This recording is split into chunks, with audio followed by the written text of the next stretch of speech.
രണ്ട് സംഖ്യകളുടെ തുക 150 ഗുണനഫലം 45 ആണെങ്കിൽ അവയുടെ വ്യുൽക്രമങ്ങളുടെ തുക എത്രയാണ്? ഇവിടെ രണ്ട് സംഖ്യകളുടെ തുകയും ഗുണനഫലവും നൽകിയിട്ടുണ്ട്. നമുക്ക് ആ സംഖ്യകളുടെ വ്യുൽക്രമങ്ങളുടെ തുക എത്രയെന്ന് കണ്ടുപിടിക്കണം.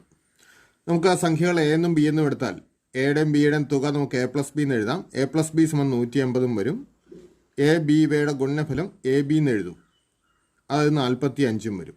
നമുക്ക് കണ്ടുപിടിക്കേണ്ടത് എയുടെ വ്യുൽക്രമം 1/a, ബിയുടെ വ്യുൽക്രമം 1/b ഇവയുടെ തുകയാണ്. അതായത് 1/a പ്ലസ് 1/b ആണ് നമുക്ക് കണ്ടുപിടിക്കേണ്ടത്. ഇത് സാധാരണ ഭിന്നസംഖ്യകൾ കൂട്ടുന്ന രീതിയിൽ നമുക്കൊന്ന് കൂട്ടി നോക്കാം. അപ്പോൾ ഭിന്നസംഖ്യകൾ കൂട്ടുന്ന രീതിയിലാണെങ്കിൽ ബി കൊണ്ട് ഈ ആദ്യത്തെ അംശത്തെ ഗുണിക്കുന്നു. അപ്പോൾ അത് ബി. അതുപോലെ എ കൊണ്ട് ഇവിടെയും ഗുണിക്കുന്നു. പൊതുവായ ഛേദമായിട്ട് എ ബി എഴുതുന്നു. അപ്പോൾ എ കൊണ്ട് ഈ ഒന്നിനെ ഗുണിക്കുമ്പോൾ എ എന്ന് വരും. അതായത് B plus A by A B എന്ന് വരും.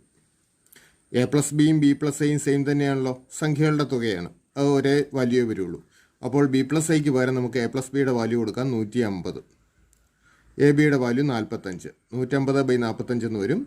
നോക്കുക, 150ഉം 45ഉം രണ്ടും 15ൻ്റെ ഗുണിതങ്ങളാണ്. അതുകൊണ്ട് 15 ഉപയോഗിച്ച് അംശത്തിനെയും ഛേദത്തിനെയും ഹരിക്കുന്നു. 150നെ 15 കൊണ്ട് ഹരിച്ചാൽ 10 വരും. 45ൽ 15 3 തവണയാണുള്ളത്.